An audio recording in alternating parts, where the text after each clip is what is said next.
பணத்தை குடுன்னு கேட்டேன். அம்மா எதுக்குமா அந்த பணத்தை கேக்குற? என்னடா பேசுற? நீ ஹோட்டல்ல வர வருமானத்தை யார்கிட்ட கொண்டு வந்து குடுக்குற? இந்த வீட்டோட தலைவியா இருந்து வீட்டு செலவு கணக்குல பாக்குறது நான் தானே. என்கிட்ட தானே எல்லா வரவு செலவு கணக்கு இருக்கு. அப்ப இவ வருமானத்தை கொண்டு வந்து என்கிட்ட. உங்களுக்கு அடிபட்டதுன்னு தெரிஞ்ச உடனே எப்படி டென்ஷன் ஆனான்னு பாத்தீங்கல்ல. உங்க மேல அக்கறை இல்ல, உங்க மேல லவ் இல்லனா உங்களுக்கு என்ன ஆனா எனக்கு என்னன்னு அசால்ட்டா போயிருப்பால. இப்ப நம்ம சொல்லி இருக்கிற விஷயத்துக்கு அவ எப்படி ரியாக்ட் பண்றான்னு பொறுத்து இருந்து பாப்போம். சரி ஸ்வேதா.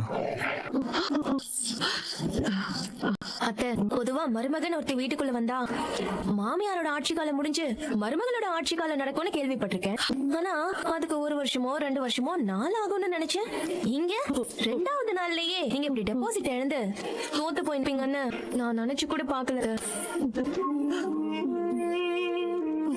2 நாளைக்கு முன்னாடி வரைக்கும் வாசுகி அம்மா வீடா இருந்த இந்த வீடு என்னோட உள்ள குமுறல எல்லாத்தையுமே அவர்கிட்ட சொல்லி ஓன்னு அயனும் போல தோணுது. பாரு, தேவையில்லாம பேசாத. உனக்கு இப்ப என்ன வேணும் சொல்லு. சரி சௌந்தர்யா, அப்ப ஒண்ணு பண்ணு. ஒரு 10-15 நாளைக்குள்ள ஒரு 25,000 ரெடி பண்ணிட்டு என்ன வந்து பாரு. ஐயோ, என்ன ஏன் இப்படி டார்ச்சர் பண்ற? நான் எங்க தான் போவேன் பணத்துக்கு? வீட்ல எவ்வளவுதான் திருடுறது?